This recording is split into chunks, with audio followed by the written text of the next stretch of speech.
함께 사도신경으로 신앙 고백합니다. 전능하사 천지를 만드신 하나님 아버지를 내가 믿사오며 그 외아들 우리 주 예수 그리스도를 믿사오니 이는 성령으로 잉태하사 동정녀 마리아에게 나시고 본디오 빌라도에게 고난을 받으사 십자가에 못 박혀 죽으시고 장사한 지 사흘 만에 죽은 자 가운데서 다시 살아나시며 하늘에 오르사 존영하신 하나님 우편에 앉아 계시다가 저리로서 산 자와 죽은 자를 심판하러 오시리라.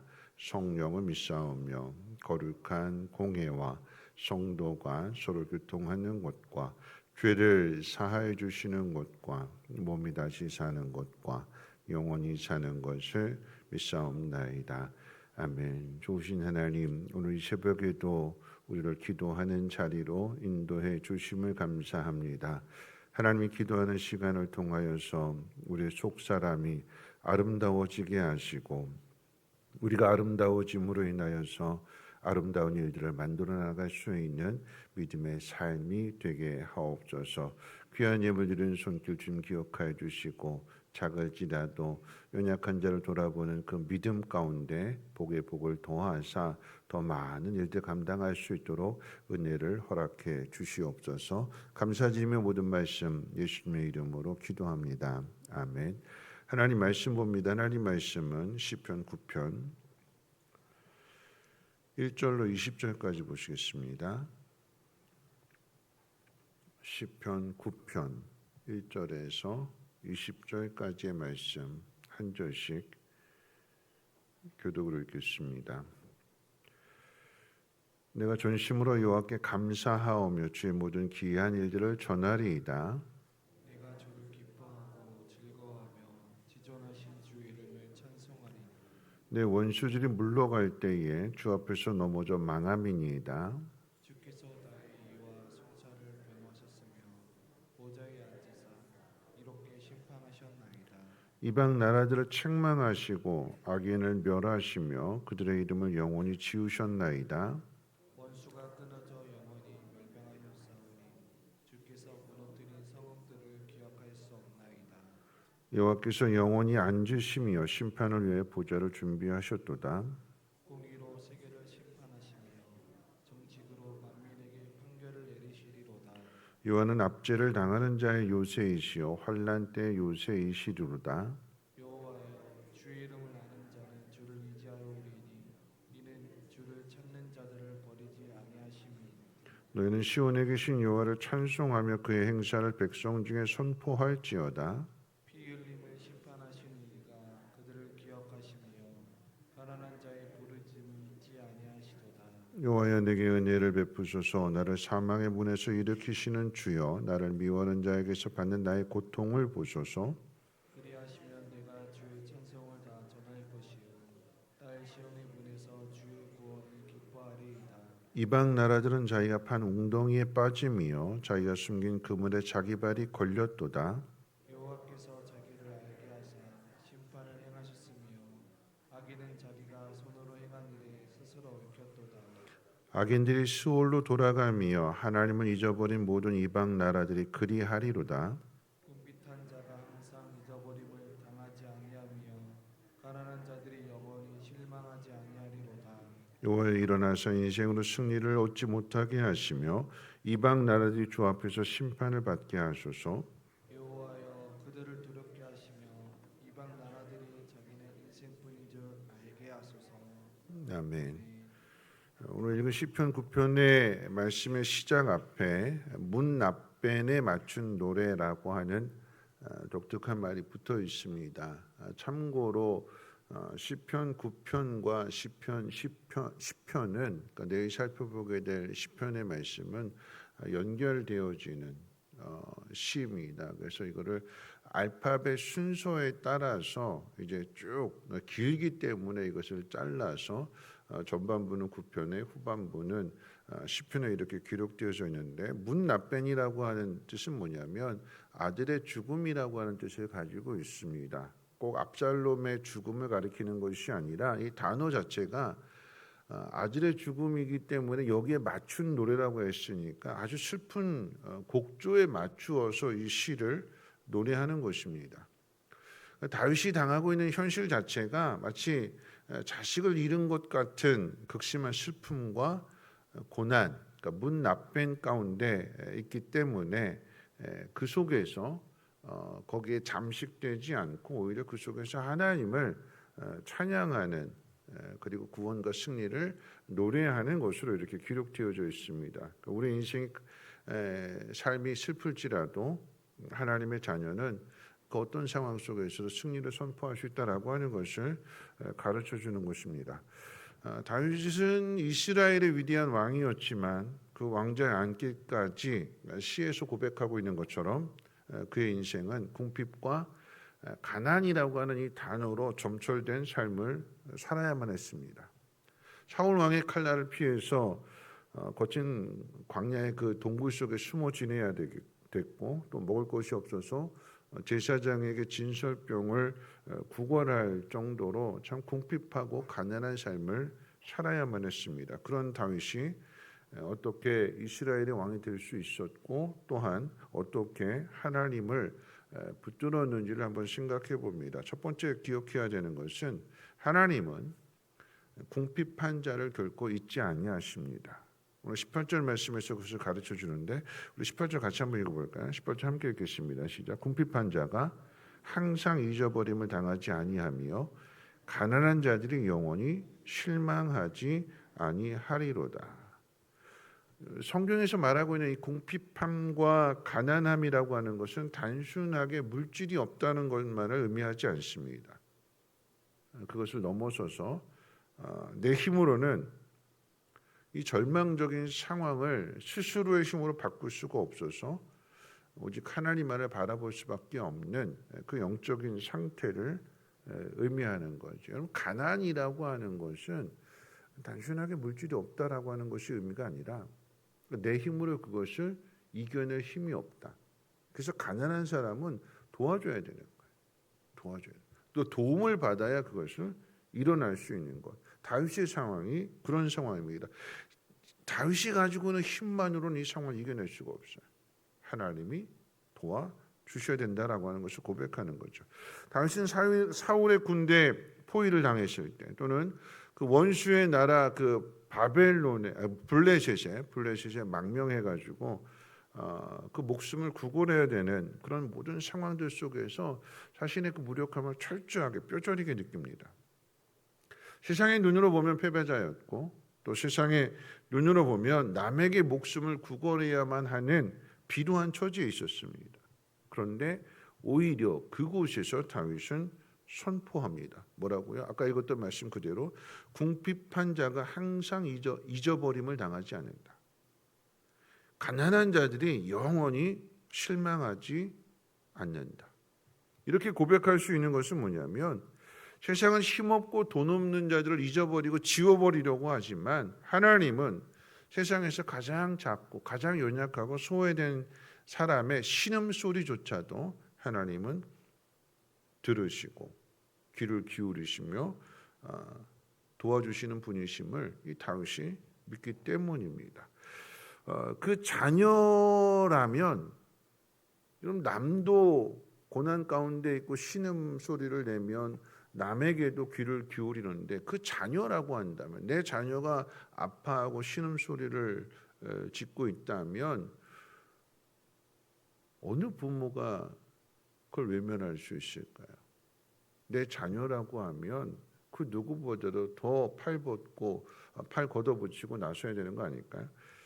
두 번째 생각할 것은 뭐냐면 하나님이 궁핍한 자를 결코 잊지 않으시는 반면에 반대로 세상 권력이 아무리 강하다 할지라도 하나님 앞에서는 그저 무력한 인생일 뿐이라고 하는 사실을 잊지 말아야 됩니다. 우리 19절도 한번 같이 한번 읽어볼까요? 19절 말씀 함께 읽겠습니다. 시작. 여호와여 일어나사 인생으로 승리를 얻지 못하게 하시며 이방 나라들 주 앞에서 심판을 받게 하소서. 그러니까 다윗의 연약함과 대조적으로 이 다윗을 괴롭히는 원수들은 기고만장했습니다.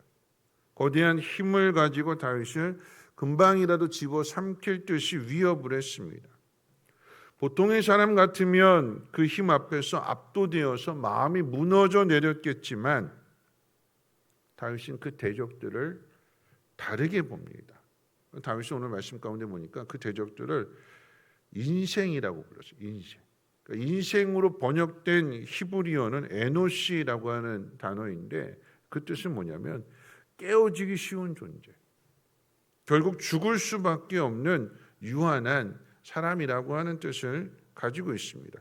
아무리 대단한 권력을 가진 왕이라고 할지라도 또 아무리 기세등등한 많은 돈을 가지고 있는 부자라고 할지라도 하나님이 그 호흡을 거두시면 흙으로 돌아갈 수밖에 없는 존재라고 하는 그 사실을 다윗이 보는 거예요.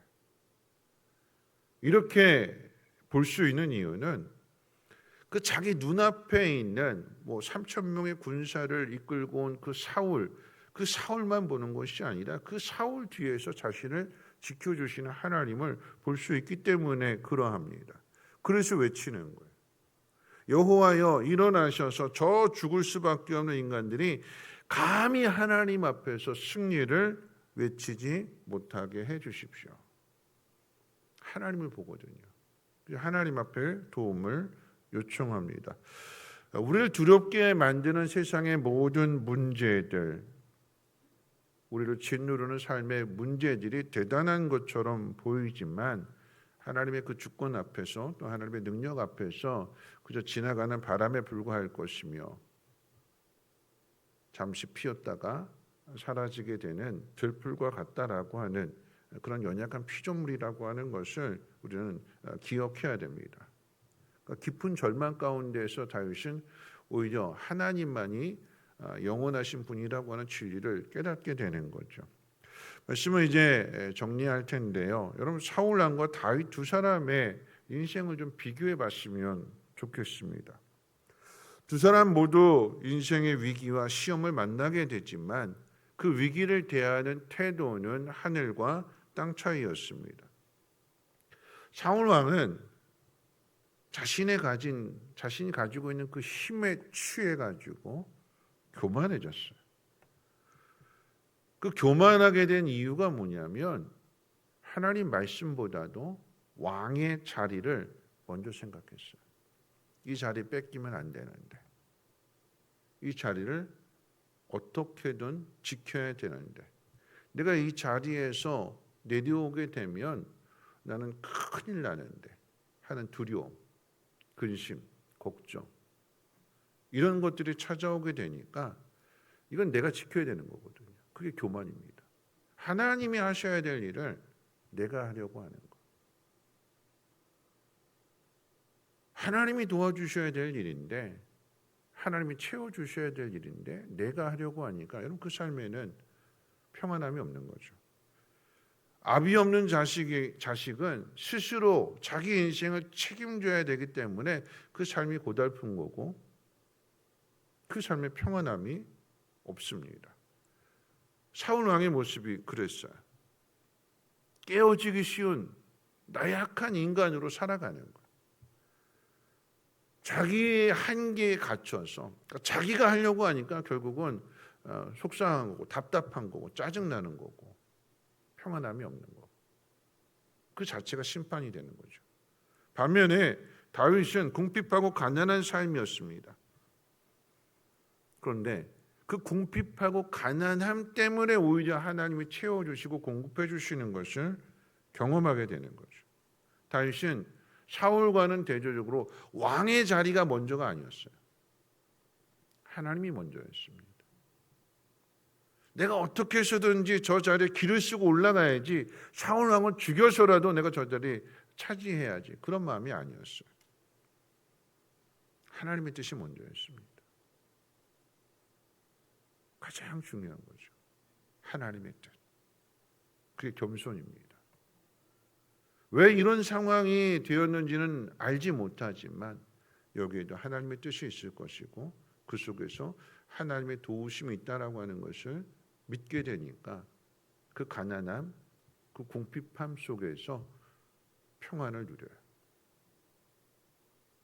내 앞에 있는 적이 아니라 그 뒤에 계시는 하나님을 볼 수 있기 때문에 다윗의 삶은 죽을 수밖에 없는 똑같이 사울과 같은 인생에 불과했지만 그런데 그 환경을 통해서 자신을 붙들고 계시는 하나님이 영원하신 하나님이라고 하는 것을 깨닫게 되는 거죠.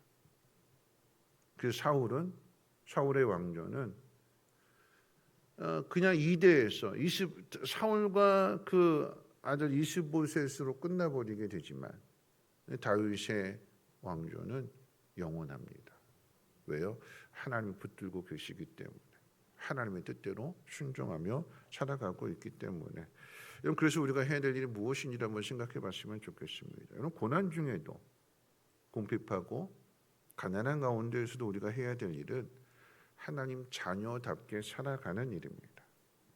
억울할수록 답답할수록 기도의 자리로 나아가는 것이고 삶이 고달프고 힘들수록 하나님의 공의를 신뢰하면서 묵묵히 믿음을 지켜가야 할 것입니다.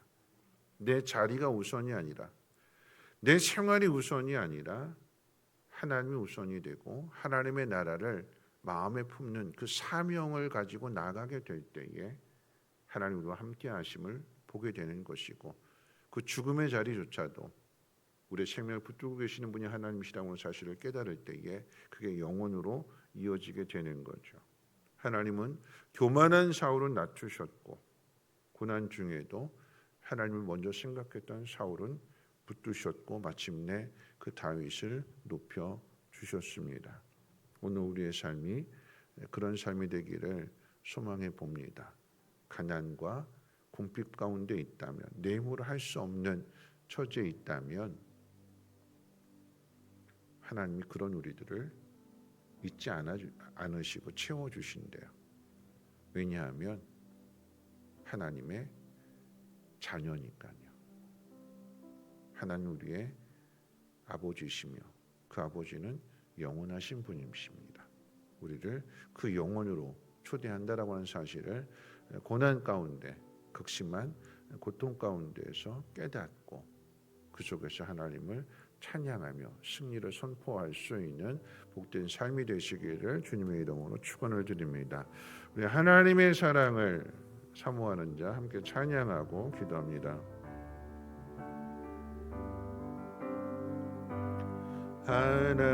하나님의 사랑을 사모하는 자 하나님의 평안을 바라보는 자 너의 모든 것 창조하신 우리 주님이 너를 얼마나 사랑하시는지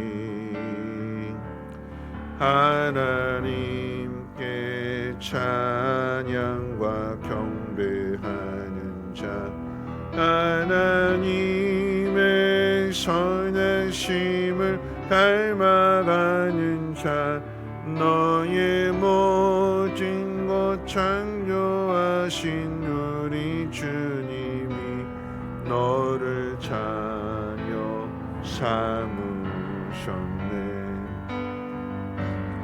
하나님 사랑의 눈으로 너를 어느 때나 바라보시고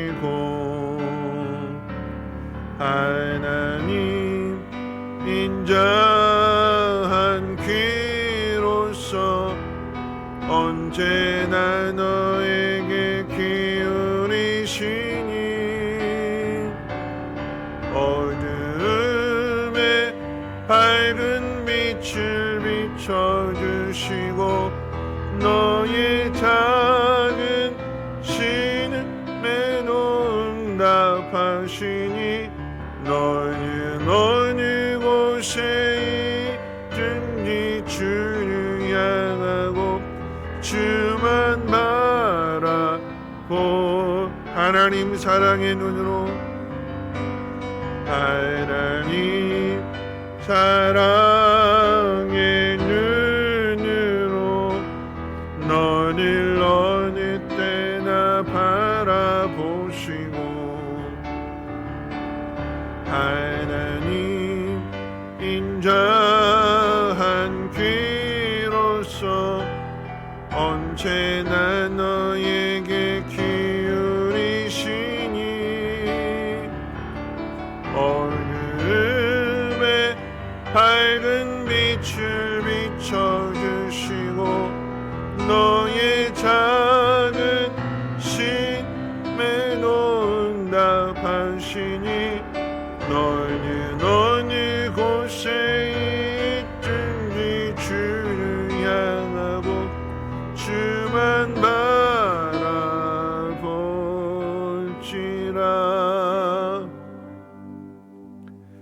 이 시간 두 가지를 위해서 기도할 텐데요. 먼저는 기도 부탁하는 것은 잠비아 선교사님에게 전화가 왔습니다. 그 잠비아에 있는 교회 올 초에 우리가 헌금을 했고 교회를 짓는데 그 땅을 파다 보니까 거기 돌이 너무 많이 나온대. 돌땅이래요. 그러다 보니까 경비가 2배로 들어가게 생겼대요. 하나님 긍휼히 여겨 주셔서 하나님의 교회가 세워지는 일들 가운데 어려움이 있겠지만 그런데 하나님 원하시는 일들, 하나님 기뻐하시는 그 일들 가운데 하나님의 도우심, 하나님의 채워주심, 하나님의 공급해 주심이 풍성하게 나타나도록 위해서 기도해 주시고, 두 번째 오늘 말씀을 가지고 기도하기를 원합니다. 우리가 쓰는 것은 가난, 궁핍이라고 쓰지만 근데 그것을 뒤집게 되면 하나님의 채우심, 하나님의 공급하심, 하나님의 자녀됨 이러는 거죠. 죽을 수밖에 없는 환경이라고 쓰지만 그걸 뒤집게 되면 영원하신 하나님이 우리를 붙들고 계시고 그 영원함으로 초대한다라고 하는 거죠. 그래서 우리가 힘써야 될 것은 뭐냐면 하나님의 붙드심, 그것을 기억하고 나에게 맡겨주신 사명을 감당하는 것입니다. 사울과 다윗의 대조가 무엇이냐? 사울은 자기 자리를 먼저 생각했고 다윗은 하나님을 먼저 생각했습니다. 하나님, 오늘 내게 주어진 모든 삶의 환경들 속에서 하나님 기뻐하시는 일이 무엇인지, 하나님의 자녀로 어떻게 살아가야 되는지 하나님 그 일에 힘을 쓰게 도와주시고, 그럴 때에 영원하신 하나님 만나게 도와주시고 죽음의 그 자리에서 승리를 선포할 수 있는 복된 삶이 되게 해달라고 함께 정성으로 하나님 앞에 기도합니다. 사랑 많으신 하나님 아버지 감사합니다. 오늘 하나님의 전으로 인도하여 주시고 주님의 말씀을 듣게 해주심을 감사합니다. 하나님, 살아가면서 우리 힘으로 안 되는 일들을 참 많이 만나게 됩니다. 하나님, 잠비아에 하나님 기뻐하시는 교회를 세우기 위하여 우리가 마음을 모았는데 하나님, 그 밭이, 그 땅이 하나님 돌땅이라고 합니다. 하나님, 경비가 2배로 들게 됐다고 선교사님이 걱정을 합니다. 하나님, 이것은 걱정할 일이 아니라 기도할 일이요, 하나님 그 가운데 하나님의 일하심을 보게 도와주시옵소서. 채워주심을, 공급해 주심을, 가난이 아니라 하나님 그 가난을 통해서 우리 아버지가 부유하시다는 사실을 깨닫는 놀라운 은혜가 있게 도와주시옵소서.